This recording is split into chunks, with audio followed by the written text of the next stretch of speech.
السلام علیکم ورحمۃ اللہ وبرکاتہ۔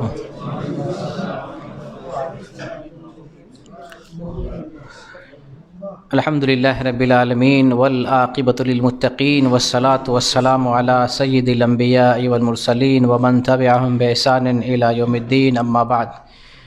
اعوذ باللہ من الشیطان الرجیم، بسم اللہ الرحمن الرحیم۔ یا ایھا الناس انا خلقناکم من ذکر وانثی وجعلناکم شعوبا وقبائل لتعارفوا ان اکرمکم عند اللہ اتقاکم ان اللہ علیم خبیر۔ ہر قسم کی تعریف اور بڑائی اللہ رب العالمین کے لیے ہے، جو ہم سب کا خالق اور مالک ہے۔ تنے تنہا اس نے زمین کو، آسمان کو، ہم سب کو بنایا ہے، ہر قسم کی ہماری ضرورتوں کو پورا فرما رہا ہے، اور اللہ رب العالمین نے ہمیں ایمان کی دولت سے نوازا ہے۔ اس پر اس رب العالمین کا جتنا شکر بجا لایا جائے کم ہے۔ ہر قسم کی تعریف، بڑائی اسی کے لیے ہے، اس نے ہمیں ایمان کی دولت سے نوازا ہے۔ اور درود و سلام کا نزول ہو اللہ رب العالمین کی طرف سے نازل کردہ تمام انبیاء پر، رسولوں پر، بالخصوص محمد صلی اللہ علیہ وسلم پر۔ عزیزان ملت اسلامیہ اور میری ماں اور بہنوں، اللہ رب العالمین نے قرآن میں ارشاد فرمایا، سورہ حجرات کے اندر، یا ایھا الناس انا خلقناکم من ذکر و انثی۔ اللہ پوری انسانیت کو خطاب کیا، انا خلقناکم من ذکر و انثی، میں نے تم سب کو ایک آدمی سے، ایک مرد سے، ایک عورت سے پیدا کیا۔ یہ خطاب تمام بنی نوع انسان کو ہے،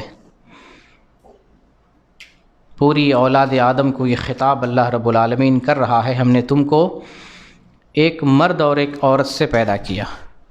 اور ہم جانتے ہیں وہ مرد اور عورت کون ہیں؟ آدم علیہ السلام اور حوا علیہ السلام۔ صرف دو بزرگ ہستیوں سے اللہ رب العالمین نے پوری دنیا کے انسان کو پیدا فرمایا۔ اللہ کتنی بڑی ذات ہے کہ صرف دو ہستی اور کائنات میں اتنے لوگ، ہر ملک میں، ہر خطے میں، ہر علاقے میں کتنی بڑی تعداد انسانوں کی، اور یہ نسل، پوری نسل چلی ہے صرف دو آدمی سے۔ تو اس سے اللہ رب العالمین کی عظمت کا اندازہ ہوتا ہے، اللہ کتنا عظیم ہے، کتنا حکیم ہے، کتنا مدبر ہے، کس طرح سے انتظامی امور کو چلا رہا ہے، کتنا سپر پاور ہے، کتنی قوت والا، طاقت والا، سوچ نہیں سکتے۔ آدم علیہ السلام سے لے کر آج تک جتنی بڑی تعداد آئی، اور اس تعداد کو اللہ رب العالمین کنٹرول کر رہا ہے، چلا رہا ہے، کھلا رہا ہے، پلا رہا ہے، پال رہا ہے، ہر طرح کی ضرورتوں کو پورا کر رہا ہے۔ صرف خلقت ہی کا معاملہ نہیں ہے، انتظامی امور دیکھ لیں۔ ایک ملک کسی نہیں سنبھلتا، ایک گاؤں کا پردھان بن جاتا ہے، اس کو ایک پردھانی والا علاقہ نہیں سنبھلتا، اور اللہ رب العالمین دنیا چلا رہا ہے، دنیا کا نظام چلا رہا ہے۔ موت و حیات کا جو سلسلہ ہے وہ اپنی فطری نظام سے چل رہا ہے۔ روزی روٹی تقسیم کرنے کا معاملہ اللہ رب العالمین چلا رہا ہے، زمین سے غلے اگا رہا ہے، آسمان سے بارش برسا رہا ہے۔ انسان کو جن چیزوں کی ضرورت ہے، اللہ رب العالمین اس انسان کو پیدا کر کے ان کی ساری ضرورتوں کو مہیا کیا کر رہا ہے۔ جب تک اس دنیا کو اللہ کو باقی رکھنا ہے، تب تک اللہ تعالیٰ اس انسان کو، اس نوع کو، اس کمیونٹی کو اللہ تعالیٰ ضرورتیں پورا کرتا رہے گا۔ جب اللہ رب العالمین کا یہ ارادہ ہے ہوگا کہ اس دنیا کو انسان کو ختم کر دیا جائے، اس دن انسان کی ضرورتیں تمام ہو جائیں گی، پھر کوئی کسی کو مدد کے لیے نہیں پکار سکتا، اس کی کوئی ضرورت پوری نہیں ہو سکتی، وہ خود زندہ نہیں بچے گا، ہر کوئی اس دنیا سے فنا ہو جائے گا۔ تو اس سے اللہ رب العالمین کی قوت، طاقت، شان، شوکت اور ہیبت، جلال کا اندازہ ہوتا ہے، کس قدر جو ہے مربی ہے، تربیت کرنے والا ہے، انتظام کرنے والا ہے اور ہر قسم کی نگرانی کرنے والا۔ آگے اللہ رب العالمین فرماتا ہے وَجَعَلْنَاكُمْ شُعُوبًا وَقَبَائِلَ لِتَعَارَفُوا۔ آگے بہت بڑی بات اللہ رب العالمین بیان کر رہا ہے، وَجَعَلْنَاكُمْ شُعُوبًا وَقَبَائِلَ لِتَعَارَفُوا، اور ہم نے تمہیں شعوب، شعبن کی جمع ہے، شعوب شعب، قبیلہ، خاندان، کنبہ، اور قبائل تو اسی کی جمع ہے قبائل، قبیلے کی جمع قبائل، اور ہم نے تمہیں قبیلوں میں اور خاندان میں بنایا۔ ہم کسی نہ کسی قبیلے سے، ذات سے، برادری سے، قوم سے اور کسی جو ہے خاندان سے تعلق رکھتے ہیں۔ اللہ نے ہمیں برادری سے رکھا ہے، اللہ تعالیٰ نے ہمارے لیے برادری کا، قبیلے کا نظام بنایا۔ لِتَعَارَفُوا، اللہ آگے اس کا مقصد بیان کر رہا ہے تاکہ تم ایک دوسرے کو پہچان سکو۔ آج جو ہم نام رکھتے ہیں نا، پورے گاؤں میں ایسا نام رکھا جاتا ہے جو پورے گاؤں میں، پورے علاقے میں نہ ہو، یہ سوچ کے رکھتے ہیں کسی کے بچے کا نام۔ اسلام نے پہلے سے وہ انتظام رکھا ہوا ہے، ایک گاؤں میں سارے عبداللہ ہو جائیں کوئی بھی فرق نہیں پڑنے والا، سارے عبداللہ ہو جائیں، سارے محمد ہو جائیں، اسلام نے، اللہ نے جو سسٹم بنایا کوئی فرق نہیں پڑتا ہے۔ اور عبداللہ کہنے سے یا محمد کہنے سے صرف وہی بندہ آئے گا جس کو ہم پکاریں گے، ولدیت کے ساتھ پکاریں گے، محمد ابن زید، عبداللہ ابن محمد، محمد ابن عبد الرحمن، وہی آئے گا جس کو ہم پکاریں گے۔ تو اللہ رب العالمین نے قبیلے بنائے، خاندان بنائے ہیں۔ اس آیت سے پتہ چلتا ہے کہ نسلوں کی حفاظت ہونی چاہیے، لیکن نسل جو ہے برتری کا معیار نہیں ہے، فضیلت کا معیار نہیں، خاندان، قبیلہ یہ معیار نہیں ہے، فضیلت کا معیار نہیں ہے۔ اللہ رب العالمین صرف اس مقصد سے بنایا تاکہ تعارف ہو، اللہ نے تعارف کا نظام بنایا۔ ہمیں انوکھا نام رکھنے کی ضرورت نہیں، پنکی، سنکی، ایسا ایسا، ڈوکی، پتہ نہیں کون کون سا نام لاتے ہیں کہ جو پورے سماج میں کوئی نہیں ہو، پورے ملک میں تلاشتے ہیں ایسا نام لائیں، ایسا ایسا نام ڈھونڈ ڈھونڈ کے انگریزی میں، سنسکرت میں کون سا لاتے ہیں جو پورے علاقے میں نہ ہو۔ اس کی ضرورت نہیں ہے، اللہ رب العالمین نظام رکھا ہے، کوئی بھی نام رکھیں، خالد، محمد، اللہ کو سب سے زیادہ جو پسندیدہ نام ہے وہ کون سا ہے؟ عبداللہ اور عبد الرحمن، سب سے زیادہ پسندیدہ نام ہے۔ اب اس نام کو پسند ہی نہیں کرتے ہیں، گاؤں میں بہت سارے عبداللہ ہوتے ہیں، بہت عبد الرحمن ہوتے ہیں۔ آپ اللہ کے نزدیک اچھے انسان بنے، اللہ جس کو پسند کرتا ہے وہ رکھے نام، اور نام جو ہے کوئی سا بھی رکھیں گے تو امتیاز اللہ تعالیٰ نے رکھا ہے۔ لِتَعَارَفُوا، نام، قبیلے، ذات و برادری اللہ رب العالمین اس لیے بنایا تاکہ تم تمیز کیے جا سکو، پہچانے جا سکو۔ یہاں ایک بات آپ کو یہ بھی بتاؤں کہ جو قبیلے اور خاندان ہیں جس کو ہم نے فضیلت کا معیار بنایا ہے، یہ اسلام کے اندر فضیلت کا معیار نہیں ہے، صرف تعارف ہے، یہ تعارف کے لیے، تعریف کے لیے، پہچان اور انٹروڈکشن کے لیے یہ۔ لیکن ہماری قوم کے اندر، ہمارے سماج میں، دنیا کے ریتی رواج میں 5 قسم کی برتری کا معیار ہے، 5 چیزیں ہیں برتری کی۔ ان میں سے ایک چیز ہے قومیت، قوم، کس قوم سے ہیں۔ ایک قوم کا ہونا بھی ہمارے یہاں ایک معیار مانا جاتا ہے، بڑی بڑی قوم سے ہونے سے انسان اپنے اندر یا اپنے بڑکپن کو ظاہر کرتا ہے۔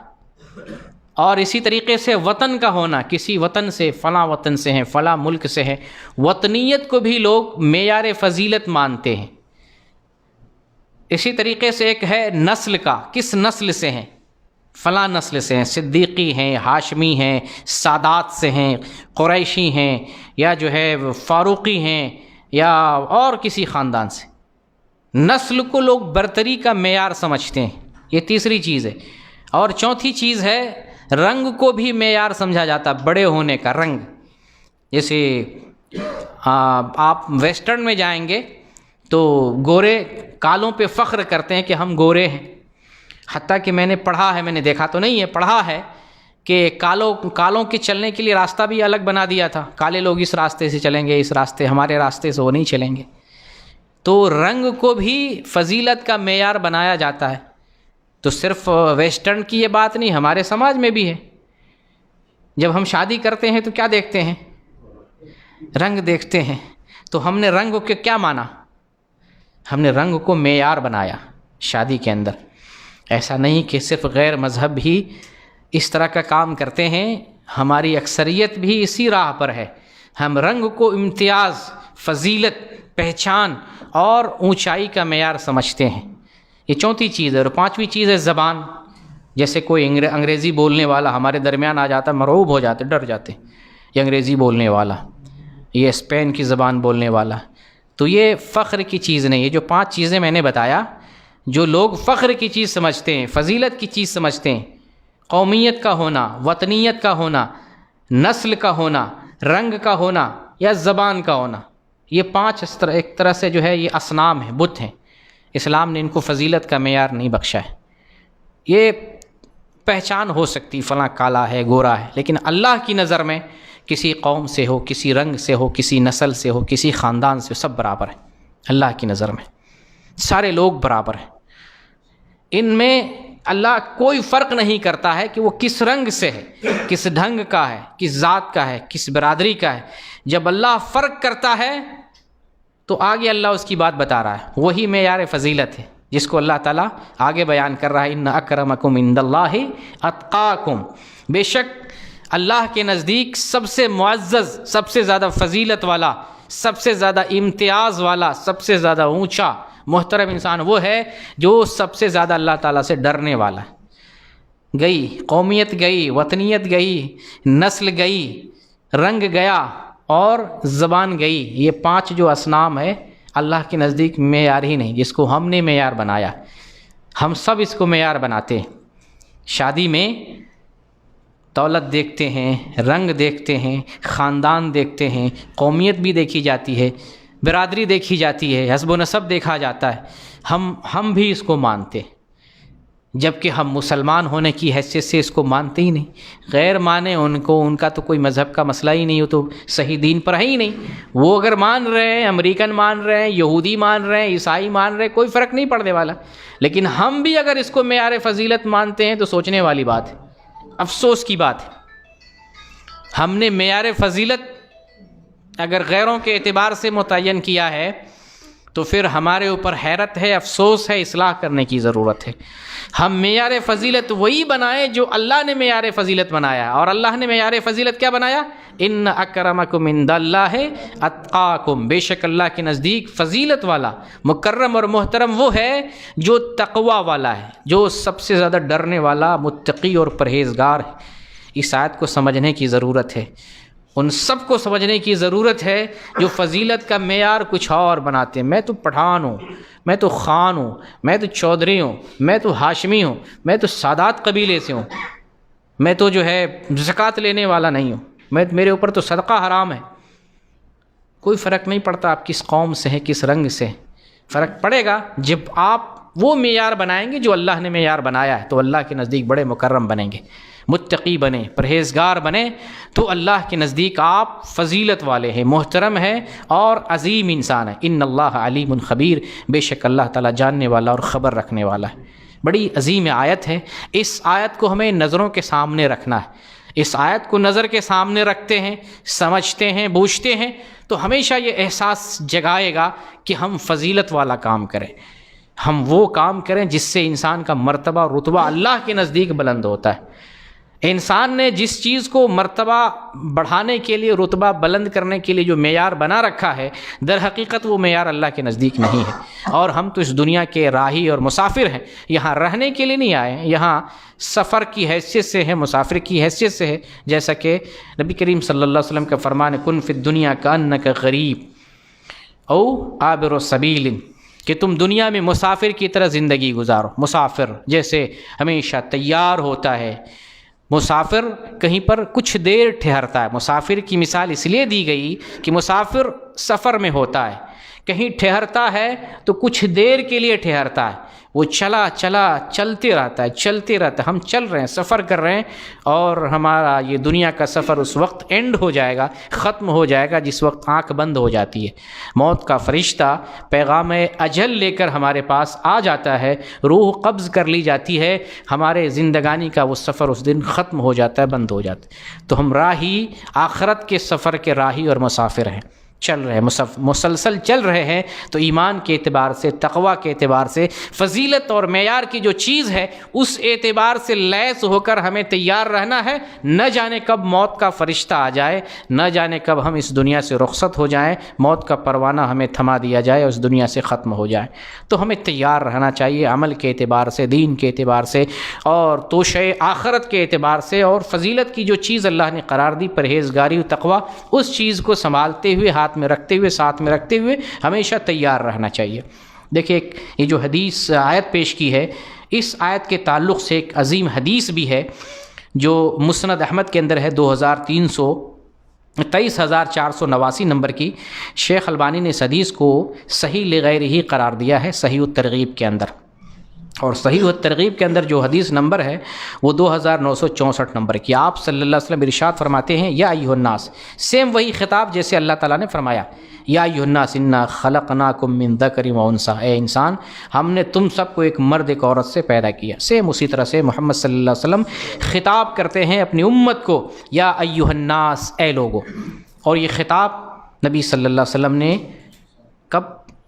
حجۃ الوداع کے موقع سے ایسے خطاب کیا تھا امت کو، جہاں بڑی تعداد میں حجاج کرام موجود تھے۔ آپ نے پوری امت کو، پورے صحابہ کرام کو، صحابہ کی جماعت کو خطاب کیا، یا ایھا الناس ان ربکم واحد، تم سب کا رب ایک ہے، تم سب کا رب ایک ہے، وَإِنَّ أَبَاكُمْ واحد، تم سب کا باپ ایک ہے، أَلَا لَا فَضْلَ لِعَرَبِيٍّ عَلَىٰ عَجْمِيٍّ، سنو کسی عربی کو کسی عجمی پر کوئی فضیلت نہیں، کوئی برتری نہیں، کوئی فوقیت اور ترجیح نہیں، کسی عربی کو اجمی پر فضیلت۔ لوگ جیسے ہم نے معیار فضیلت بنایا نا، رنگ کو، نسل کو، قبیلے کو، تو عربی لوگ بھی فضیلت کا معیار بناتے ہیں کہ ہم عربی ہیں، تو اجمی ہے، تو عربی نہیں ہے، انا عربی لازم احترام۔ سنتے ہوں گے یہ جو ہے نا، کبھی کبھی جو ہے جب غصہ ہوتا ہے، انا عربی، انا سعودی لازم احترام، یہ سعودی کدھر؟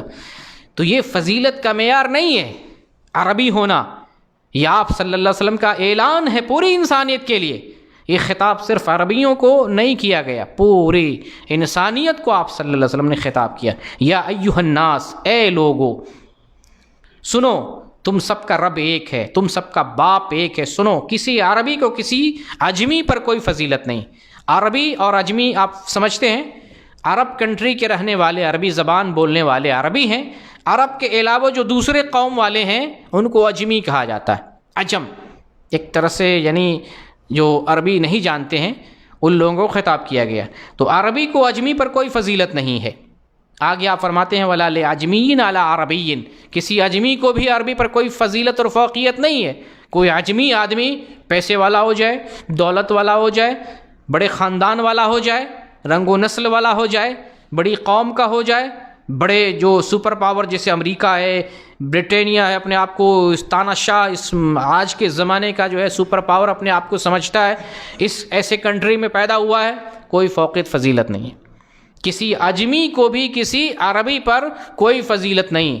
کوئی جو ہے سعودی میں آ کر کے سعودی کو ڈرائے، نہیں میں بڑا عالم ہوں، میں بڑا پیسے والا ہوں، میں اپنے ملک میں گاڑی چلاتا ہوں، میرے پاس 2 4 بنگلے ہیں، تو ایسے نہیں ہڑکانا چاہیے بھائی۔ جیسے وہ آپ کو نہیں ہڑکائے گا، آپ بھی اس کو نہیں ہڑکائیں گے۔ یہ فضیلت کا معیار نہیں ہے، یہ برتری کا، امتیاز کا معیار اسلام نے اس کو نہیں قرار دیا ہے۔ آگے فرمایا اللہ رب العالمین، نبی کریم صلی اللہ علیہ وسلم نے، وَلَا لِأَحْمَرَ عَلَىٰ أَسْوَدٍ، کسی گورے کو کالے پر بھی کوئی فضیلت نہیں۔ اور یہ فضیلت کا بڑا معیار مانا جاتا ہے، کالا اور گورا ہونا یہ ایک بڑا معیار سمجھا جاتا ہے۔ ہر جگہ یہ ایک چہرہ رکھا جاتا ہے، فلیٹ ہو، آفس ہو، جو ہے تجارت ہو، شادی ہو، لین دین ہو، معاملات ہو، کاروبار ہو، ہر جگہ آپ دیکھیں گے چوائس کیا جاتا ہے، یعنی گورے کا چوائس ہوتا ہے، شکل دیکھ کر، چمڑی دیکھ کر، رنگ دیکھ کر۔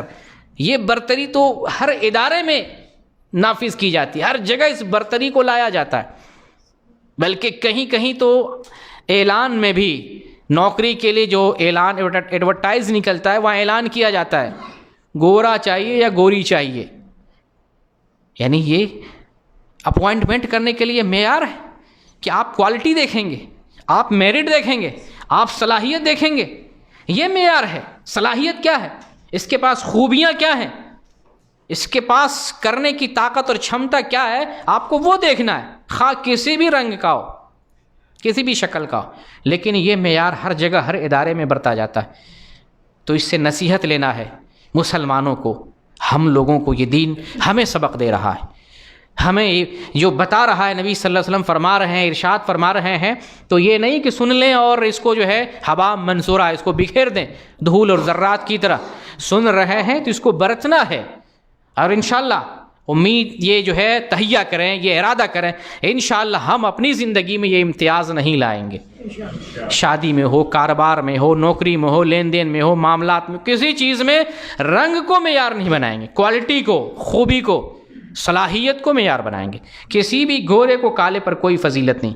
آگے آپ صلی اللہ علیہ وسلم فرماتے ہیں وَلَا لِأَسْوَدَ عَلَى أَحْمَرَ, اور کسی کالے کو بھی کسی گورے پر فضیلت نہیں ہے. کبھی کبھی کوئی کالا آدمی بھی بڑا اپنے سماج کا بہت بڑا آدمی ہو بن جاتا ہے, مقام, مرتبے, اسٹیٹس اور جو ہے کرسی اور جاہ و حشم کے اعتبار سے کبھی کبھی وہ بھی فوقیت لے جاتا ہے. تو اس جی تو وہ آدمی بھی اپنے آپ کو گوروں پہ یا کسی اور پہ فوقیت والا نہ سمجھے. آگے وہی بات فرماتے ہیں جو اللہ نے بتائی ہے. آگے کیا فرماتے ہیں, الا بالتقوی, سوائے تقوی کے. تقوی ہے تو فضیلت اور برتری ہے. تقوی ہے, کالا ہے تو گورے پر فضیلت ہے, گورا ہے تو کالے پر فضیلت ہے, عربی ہے تو اجمی پر فضیلت ہے, اجمی ہے تو عربی پر فضیلت ہے, اور اسی طریقے سے کیا کہتے ہیں, کوئی کسی بھی طرح کا انسان ہے, تقوی ہے تو وہ اپنے سے دوسرے آدمی پر اللہ کے نزدیک فضیلت رکھ. ظاہر نہیں کرے گا میں متقی ہوں, پرہیزگار ہوں, بڑا آدمی ہوں, تم سے بہت زیادہ جو ہے تقوی کا کام کرتا ہوں, ظاہر نہیں کرے گا, لیکن اللہ کے نزدیک وہ برتری والا ہے, وہ عظیم انسان اور مکرم آدمی ہے. پھر نبی کریم صلی اللہ علیہ وسلم آگے ارشاد فرماتے ہیں ان اکرمکم عند اللہ اتقاکم. سیم سمجھ لے, اس قرآن کی آیت کی یہ تفسیر ہے. ان اکرمکم عند اللہ اتقاکم, بے شک اللہ کے نزدیک سب سے زیادہ مکرم اور محترم اور فضیلت والا وہ ہے جو سب سے زیادہ اللہ سے ڈرنے والا ہے. اللہ سے جتنا زیادہ ڈریں, دین پر زیادہ جتنا عمل کریں, سنت کی جتنی تابع داری کریں, رسول سے جتنی محبت کریں, اللہ کے نزدیک آپ اتنے محترم و مکرم ہیں. ہم کسی میں یہ عیب نہیں نکالیں کہ کوئی زیادہ سنت کو فالو کرتا ہے تو وہ غلط آدمی ہے. نہیں, سنت کو فالو کرے جتنا کرنا ہو. یہ جھوٹا فالو نہیں, نام لے کے جو نعرے لگاتے ہیں, جھنڈیاں نکالتے ہیں, جو جلوس نکالتے ہیں, یہ تو جھوٹی محبت ہے. سچی محبت کریں, ہم آپ کے ساتھ ہیں. سچی محبت کریں, سنت پہ عمل کریں, سنت کی تابع داری کریں, دن و رات کریں, 24 گھنٹہ کریں, پورے سال کریں, ہم آپ کے ساتھ ہیں اگر آپ صحیح سنت کو فالو کرتے ہیں تو. لیکن سنت کے نام پہ بدعت کا کام کرتے ہیں, جھوٹا کام کرتے ہیں, وہ سنت نہیں ہے. ایسا دعویٰ, ایسی محبت جھوٹی ہے اور اس کا کوئی فائدہ نہیں. تو اللہ کے نزدیک سب سے زیادہ محترم مکرم وہ ہے جو اللہ سے سب سے زیادہ ڈرنے والا ہے. تو ہم نے قرآن کی ایک آیت اور ایک حدیث سے یہ بات سمجھ لیا کہ اللہ کے نزدیک فضیلت کا جو معیار ہے وہ نہ قوم ہے, نہ وطن ہے, نہ نسل ہے, نہ رنگ ہے, اور نہ ہی زبان ہے. یہ جو لوگوں کے نزدیک 5 چیزیں امتیاز والی ہیں, اللہ کے نزدیک امتیاز والی چیزیں نہیں ہے. کسی بھی طرح کا کوئی انسان ہو, اللہ کے نزدیک وہ برابر ہے. ہاں, اگر متقی ہے, پرہیزگار ہے, تقوی والا ہے, تو اللہ کے نزدیک وہ جو ہے فضیلت والا ہے, معیار والا ہے. تقوی کی تو بات چل رہی ہے, لفظی اور شرعی اعتبار سے ہم سمجھ لیتے تاکہ ہم تقوی والا انسان بنیں گے. تقوی کہتے کسے کو, تقوی وقایہ کہتے ہیں بچنی کو. وقایہ سے بنا تقوی, بچنا. اور بچنا کس چیز سے؟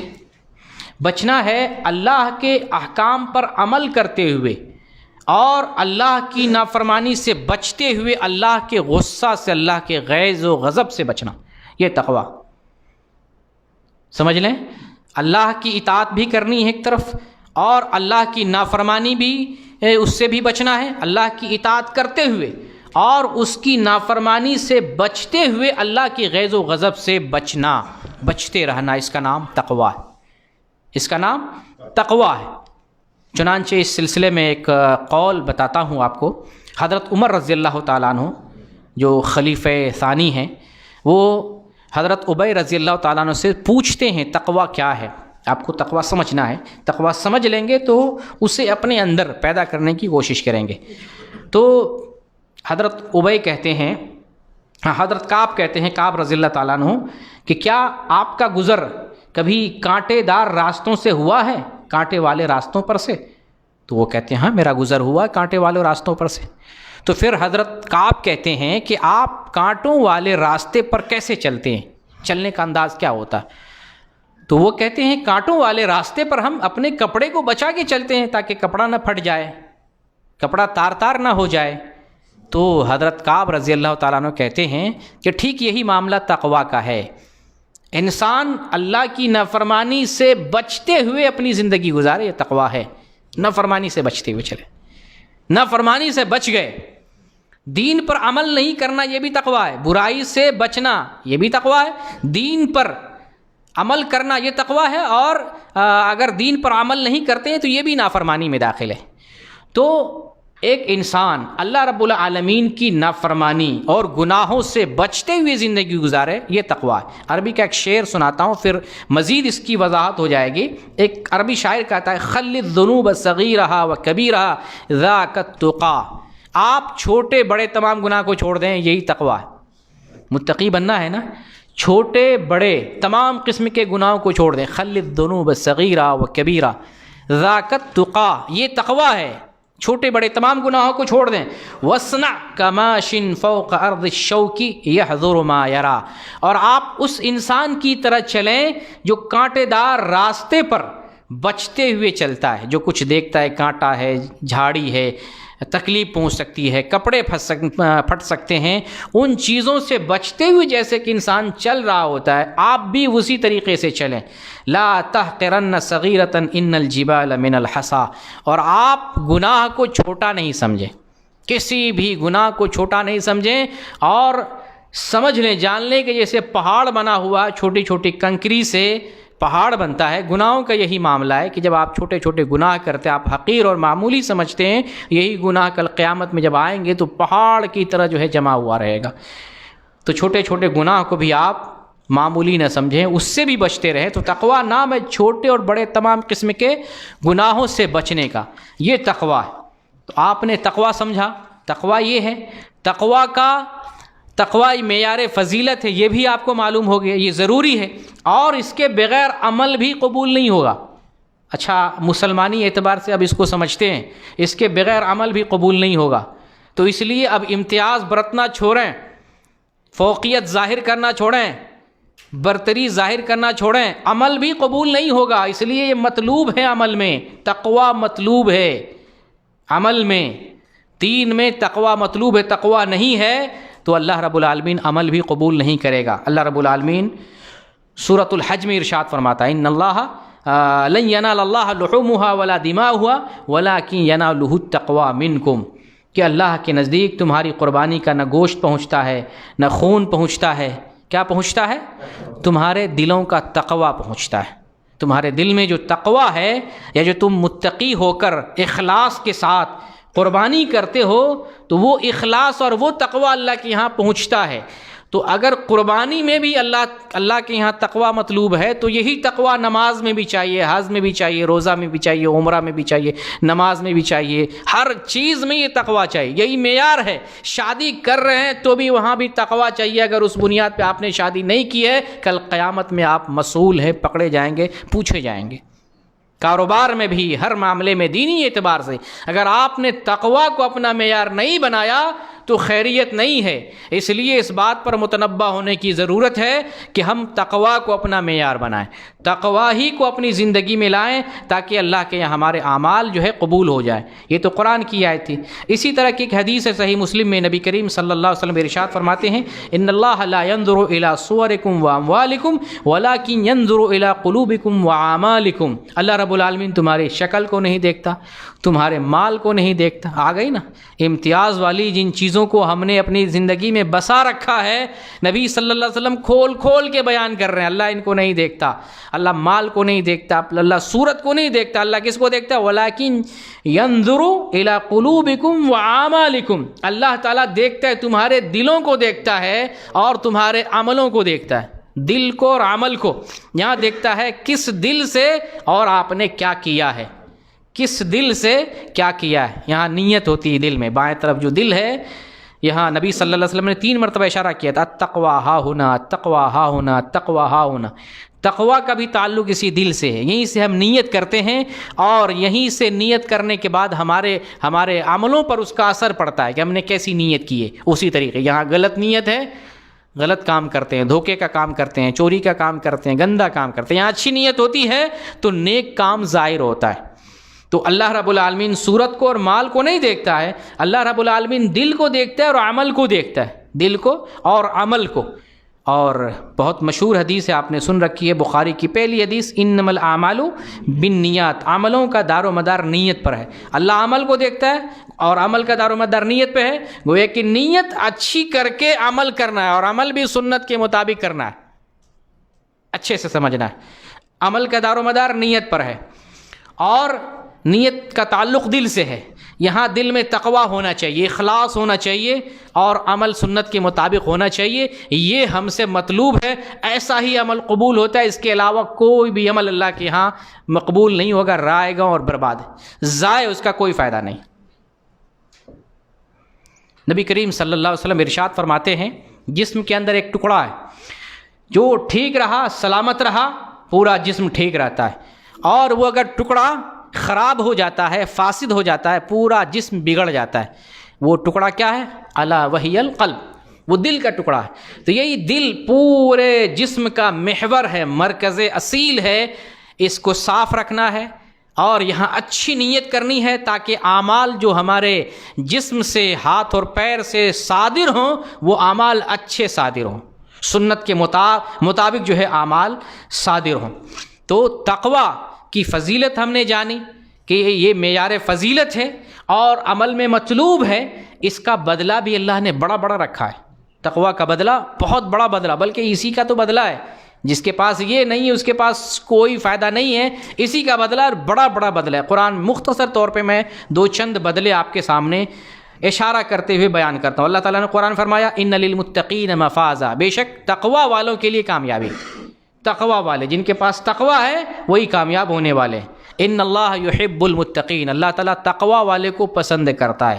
اللہ آگے فرماتا ان المتقین فی جنات و نہر، بے شک تقویٰ والے جنتوں میں ہوں گے اور نہروں میں ہوں گے، باغات میں ہوں گے۔ اللہ آگے ایک جگہ فرماتا ہے واللہ ولی المتقین، اللہ متقیوں کا کارساز ہے، جو متقی ہے، پرہیزگار، اللہ اس کا کام بنا دیتا ہے، اس کا کام نکال دیتا ہے، اس کو ہر جگہ پاس کر دیتا ہے، ہر کام بنا دیتا ہے۔ ایک جگہ اللہ فرماتا ہے وَمَن يَتَّقِ اللَّهَ يَجْعَل لَّهُ مَخْرَجًا، جو متقی ہے اللہ تعالیٰ اس کے لیے مخرج، نکلنے کا راستہ پیدا فرماتا ہے۔ اسی طرح کی آیت ہے، اسی آیت کے بعد اللہ تعالیٰ نے ایک جگہ فرمایا وَمَن يَتَّقِ اللَّهَ يَجْعَل لَّهُ مِنْ أَمْرِهِ يُسْرًا، جو اللہ سے ڈرتا ہے، تقویٰ اختیار کرتا ہے، اللہ اس کے کام کو آسان بنا دیتا ہے، اس کا ہر کام اللہ آسان بنا دیتا ہے۔ اللہ تعالیٰ آگے ایک جگہ ارشاد فرماتا ہے وَاتَّقُوا اللَّهَ لَعَلَّكُمْ تُفْلِحُونَ، اللہ تعالیٰ سے ڈرتے رہو تاکہ تم کامیاب ہو جاؤ۔ اور اللہ رب العالمین ایک جگہ فرماتا ہے انما يتقبل اللہ من المتقین، اللہ تعالیٰ متقی ہی سے قبول کرتا ہے اور کسی سے قبول نہیں کرتا ہے۔ میرے بھائی یہ عمل میں مطلوب ہے، تقویٰ مطلوب ہے عمل میں، تقویٰ نہیں ہے تو قبول نہیں ہوگا۔ تقویٰ کا دوسرا نام اخلاص بھی کہہ لیں، اللہ خالص اللہ کی رضا سے، اچھی نیت کے ساتھ آپ جو عمل کرتے ہیں اللہ رب العالمین اسے قبول کرتا ہے۔ بلکہ اللہ رب العالمین نے ایک جگہ یہاں تک ارشاد فرمایا تلک الجنۃ التی نورث من عبادنا من کان تقیا، کہ ہم جنت کے وارث ان کو بنانے والے ہیں جو اللہ سے ڈرنے والے ہیں، جو متقی لوگ ہیں ہم جنت کے وارث انہی کو بنانے والے ہیں۔ اور ایک جگہ اور اعدت للمتقین، ہم جنت کو متقیوں کے لیے تیار کر رکھے۔ تو یہ اتنے سارے انعامات، اکرام اور جو ہے فضیلتیں اور یہ ساری چیزیں اللہ رب العالمین متقیوں کے لیے رکھا ہے، اور اس لیے کہ عمل میں یہ مطلوب ہے، آپ ایسا عمل کرتے ہیں تقویٰ والا تو اللہ رب العالمین نے اتنے سارے جو ہے فوائد آپ کے لیے جو ہے رکھے ہیں، اور یہ ساری چیزیں ہمارے لیے ہیں۔ تقویٰ کا تعلق دل سے ہے، نبی نے فرمایا التقویٰ ہا ہنا، تقوی کا تعلق دل سے ہے، سینے کی طرف آپ صلی اللہ علیہ وسلم نے اشارہ کیا تھا، تقوی کا تعلق دل سے ہے. دل جو ہے تقوی یہاں ہے، لیکن حقیقت میں اس کا اثر پورے جسم پر ظاہر ہوتا ہے تو دل کا معاملہ. متقی کتنا ہے اللہ جان رہا ہے، لیکن تقوی کا اثر انسانی زندگی پر، اس کے ہاتھ اور پیر پر اور اس کے پورے باڈی لینگویج پر اس کا اثر ظاہر ہوتا ہے. اس کا صحیح نمونہ ہمیں رمضان میں دیکھنے کو ملتا ہے. ایک شخص جب روزے کی حالت میں ہوتا ہے، اس کو غور کریں اور تقوی کو سمجھیں. تقوی کو سمجھیں گے تو انشاءاللہ اس چیز کو پیدا کرنے کی کوشش کریں گے. تقوی کا صحیح شکل جو آج ہم دیکھتے ہیں اپنے ماحول میں، اس کی جو صورت ظاہر ہوتی ہے وہ رمضان میں ہم اچھے پیمانے پر دیکھتے ہیں. تقوی ایک انسان روزے کی حالت میں ہوتا ہے، صبح صادق سے لے کے غروب آفتاب تک روزے کی حالت میں ہوتا ہے.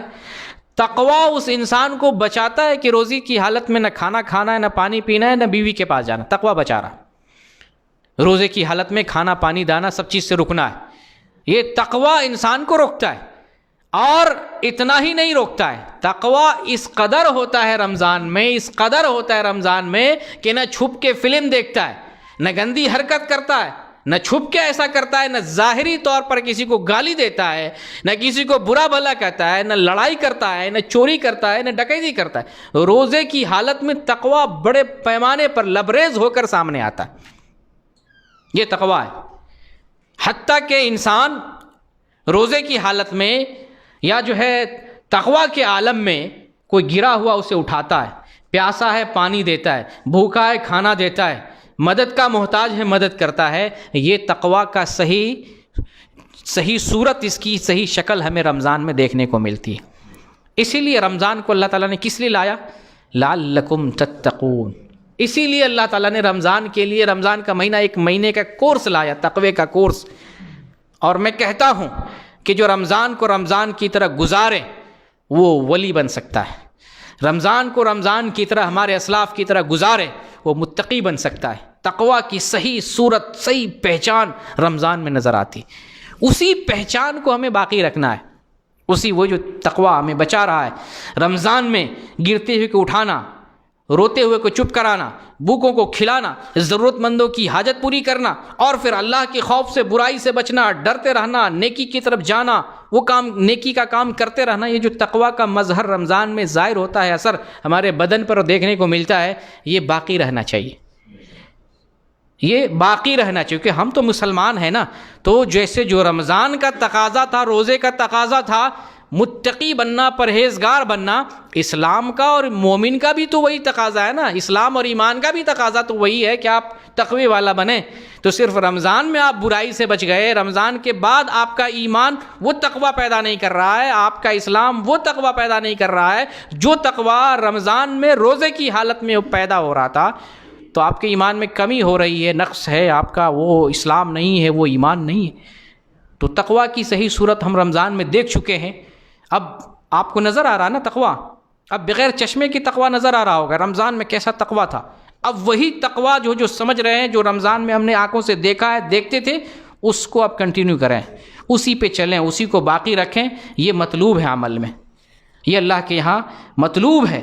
تو تقوی ہے تو اس کا تعلق دل سے ہے، لیکن ظاہر ہوا نا ہر ایک چیز پر، ہر ایک چیز پر ظاہر ہو رہا ہے.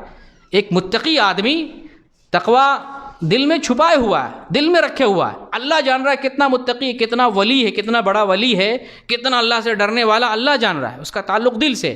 ہم محاسبہ نہیں کر سکتے کتنا بڑا ولی ہے، کتنا بڑا متقی ہے. اللہ سمجھ رہا ہے، لیکن اس کا ظہر، اس کا جو ہے اثر جو ہے پورے بدن پر ظاہر ہوتا ہے. لہٰذا ایک متقی انسان، اس کی جب زبان کھلتی ہے صحیح بات کے لیے، جھوٹ نہیں بولے گا، غلط نہیں بولے گا، گالی نہیں دے گا، صحیح بات بولے گا، شیریں گفتاری سے بولے گا، نرمی سے بولے گا، پیار اور محبت کی بات بولے گا، قرآن اور حدیث کی بات بولے گا، کسی کو گالی نہیں دے گا. یہ متقی کی زبان. تو یہ زبان کا اثر ہے. اور یہ اثر، تقوی کا اثر صرف زبان تک محدود نہیں ہے، ہر ایک چیز سے ہے. آنکھ سے متقی آدمی کیا دیکھے گا؟ اچھی چیز دیکھے گا، گندی چیز نہیں دیکھے گا. کان سے کون سی چیز سنے گا؟ اچھی چیز سنے گا. دل سے کیا چیز سوچے گا؟ اچھی چیز سوچے گا. ہاتھ اور پیر سے کون سا کام کرے گا؟ اچھا کام کرے گا. تو دیکھیں پوری باڈی لینگویج تقوی کی اعتبار سے، تقوی ہے پورا جسم آپ کا صحیح سلامت ہے، اس لیے کہ نبی کا فرمان ہے تقوی یہاں ہے، اور آپ ہی کا فرمان ہے کہ یہ جب ٹھیک ہے تو سارا ٹھیک ہے، یہ نہیں ٹھیک ہے تو کچھ نہیں ٹھیک ہے۔ پوری باڈی کو تقوی جو ہے پورے جسم کو ٹھیک کر دیتا ہے، اور یہ مطلوب ہے عمل میں۔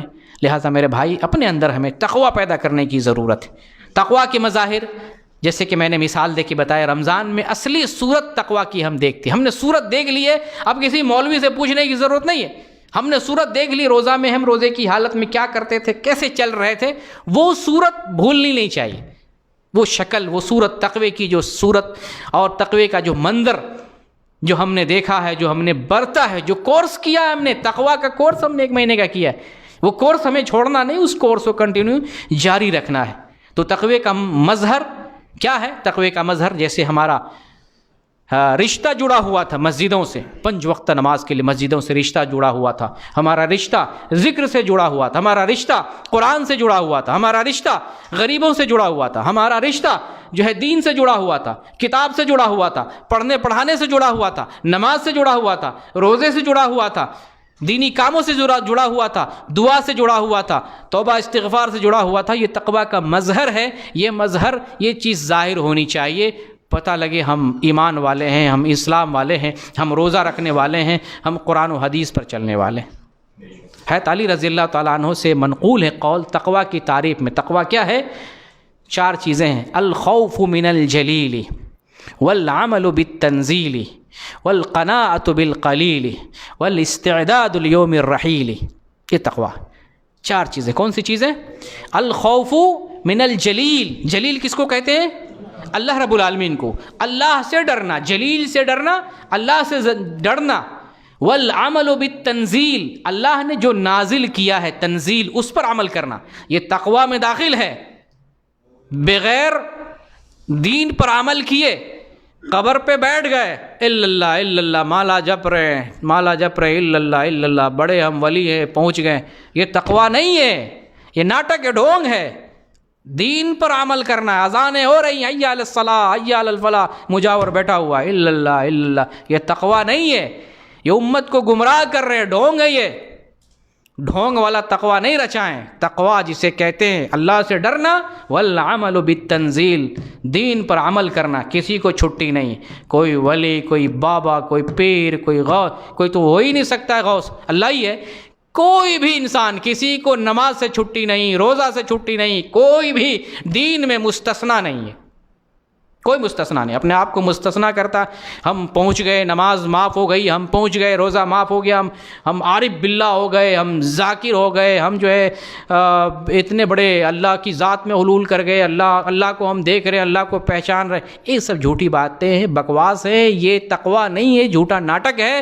اس لیے میرے بھائی، اب اگر آنکھوں پہ پٹی ہے، تقوی نہیں سمجھ رہے ہیں تو سمجھنے کی کوشش کریں۔ اللہ سے ڈرنا ہے، دین پر کامل طریقے سے جو عمل کر رہا ہے، کسی بھی حالت میں اللہ کا ولی کہیں، اگر وہ دین پر عمل کر رہا ہے، صحیح سے عمل کر رہا ہے، غریب ہے، قلاش ہے، ناشتہ نہیں کھا پاتا، اچھا کھانے کو کھا پاتا، اچھا گھر نہیں ہے، اللہ کا ولی کہہ سکتے ہیں اگر وہ اللہ سے ڈر رہا ہے، دین پر عمل کر رہا ہے۔ اور والقناعۃ بالقلیل، تھوڑی چیزوں پر قناعت کر لے، اللہ نے جو دیا ہے، جو روزی روٹی مہیا کیا، جو تقدیر میں لکھ دیا، اس پر قناعت کر رہا ہے۔ والاستعداد لیوم الرحیل، اور آخرت کے لیے تیاری کر رہا ہے، یہ متقی کی پہچان۔ اگر ایسی پہچان کسی میں نظر آئے، غریب، مفلس، قلاش کیوں نہ ہو، آپ اس کو متقی کہہ سکتے ہیں، ولی کہہ سکتے ہیں، اللہ کا نیک بندہ کہہ سکتے ہیں۔ لیکن جو آدمی جھوٹا ناٹک کر رہا ہے، دین پر عمل نہیں کر رہا ہے، وہ متقی نہیں ہو سکتا ہے۔ اس لیے ہمیں پہچاننا ہے کہ تقوی صحیح کیا ہے، اور تقوی کے نام پہ اگر کسی نے صرف پاجامہ اوپر کر لیا، داڑھی لمبی کر لی، جھوٹ بول رہا ہے، دھوکہ دے رہا ہے، رشوت کھا رہا ہے، سود بازاری کر رہا ہے، لوگوں کو لڑا رہا ہے، سماج میں فتنے پھیلا رہا ہے، وہ تقوی والا آدمی نہیں ہے، وہ متقی اور پرہیزگار نہیں ہے۔ کوئی آدمی کٹیا بنا لیا، اسلام میں گوشہ نشینی نہیں ہے، ترک دنیا نہیں ہے، آپ دنیا چھوڑ دیں، بیوی بال بچے کو چھوڑ دیں، جیسے پہلے زمانے میں صوفی سنت ہوا کرتے تھے، یہ صوفی ازم ہے نا، انہی لوگوں سے چلا ہے، چھوڑ دو بیویوں کو، یہ کس لیے ایجاد ہوا؟ یہ ہندوؤں کو دیکھ دیکھ کے ہندو لوگ جو ہے جیسے رام جی بنواس کر کے 14 سال تک، ایسے مسلمانوں نے دیکھ دیکھ کے ہندوؤں کو بنواس کرنا، گھر چھوڑ دیا، بیوی کو چھوڑ دیا، چلہ کرنے لگے، 6 مہینے کا چلہ ہو گیا، خانقاہ میں چلے گئے، 6 مہینے لگائے، بیوی بچوں سے الگ ہو گئے۔ یہ تقویٰ نہیں ہے، تقویٰ ہے دین پر عمل کرنا۔ نبی صلی اللہ علیہ وسلم بیوی کا حق ادا کرتے تھے، جسم کا حق ادا کرتے تھے، لوگوں کا حق ادا کرتے تھے، اللہ کا حق ادا کرتے تھے، بندوں کا حق ادا کرتے تھے۔ دنیا سے کٹنا نہیں ہے، کسی گوشے میں چلا جانا، کسی خانقاہ میں بیٹھ جانا اور ایک تسبیح کا دانہ لے لینا، الا اللہ الا اللہ الا اللہ، یہ تقویٰ نہیں ہے، یہ مکاری ہے۔ جھوٹے تقویٰ کو آپ سمجھیں، سچا تقویٰ وہ ہے جو قرآن اور حدیث پر صحیح سے عمل کر رہا ہو۔ اگر آپ پہچاننا چاہتے ہیں جو ذکر کرنے والا وہ متقی ہے کہ نہیں، ایک حدیث رسول پیش کر دیں کہ بھائی ابھی اذان ہوئی ہے، آپ کو تو نماز پڑھنا تھا، آپ بیٹھے ذکر کر رہے ہیں، نہیں میں تو بڑا ولی اللہ ہوں، میرے اوپر نماز نہیں ہے، سمجھ لیں یہ فراڈی ہے، یہ فراڈی، وہ لوگ بولتے ہیں ظاہر میں قضا ہوتی ہے، باطن میں قضا ہوتی ہے۔ یہ جھوٹ ہے۔ دین آیا ہے، نبی کریم صلی اللہ علیہ وسلم خود اپنے جسم سمیت، صحابہ سمیت میدان جنگ میں نماز پڑھتے تھے، میدان جنگ میں۔ اس سے بڑھ کے اور کیا ہو سکتا ہے؟ دشمن تلوار لے کر سر پہ کھڑا ہے، تلوار نیزے سے لیس ہے، جان کی پڑی ہوئی ہے، جان جا سکتی ہے، انسان قتل ہو سکتا ہے، ایسی حالت میں بھی اللہ رب العالمین نے نماز معاف نہیں کی، اور آپ صلی اللہ علیہ وسلم نے نماز پڑھ کے دکھایا ہے۔ تو آپ کے بعد کس کی گنتی ہے؟ کون ہما اور کون شما؟ کسی کی کوئی گنتی نہیں۔ تو نماز کسی سے معاف نہیں، روزہ کسی سے معاف نہیں، حج مگر جو ہے اس موقع اس مرتبے پہ پہنچ گیا معاف نہیں، کسی سے بھی دین کا کوئی معاملہ معاف نہیں، الا کہ کوئی مستثنا دین کا معاملہ کسی مسئلے میں، لیکن دین کا معاملہ تمام انسانوں کے لیے برابر ہے۔ تو یہ جو جھوٹا جو ہے چلہ کرنا، خانقاہ میں جا کے بیٹھ جانا، تسبیح کے دانے لے کر کے وہ کر لینا، وہ لباس میں تقویٰ لباس میں لگے گا، بڑا متقی آدمی، بڑا عمدہ لباس، ٹوپی، وہ امامہ شمامہ، خوشبو گترا، بڑا آپ کو لگے گا، لیکن عملی زندگی میں جھانکیں گے پتہ چلے گا یہ سود کھا رہا ہے، پتہ چلا جو ہے بیٹی کی شادی کر رہا ہے اور ڈھیر سارا نقدی پیسہ لے رہا ہے، پتہ چلے گا ایک وقت کی نماز نہیں پڑھ رہا ہے، سنت کے مطابق زندگی نہیں۔ متقی آدمی، میں نے بتایا تقویٰ کا پورے بدن پر اثر پڑتا ہے، لباس سنت کے مطابق ہو، قول سنت کے مطابق ہو، عمل سنت کے مطابق ہو، زبان سنت کے مطابق ہو، ہاتھ اور پیر سنت کے مطابق ہو، پورے معاملات، تجارت، لین دین، ہر کوئی سنت کے مطابق ہو، وہ متقی ہے۔ ایک چیز پکڑ لے، ایک ڈنڈی لے لے، باقی سارے دین کو چھوڑ لے، تو یہ تقویٰ نہیں ہے۔ نبی اللہ تعالیٰ نے قرآن میں فرمایا ادخلوا فی السلم کافہ، دین کے اندر، اسلام کے اندر پورے کے پورے طور پر داخل ہو جاؤ۔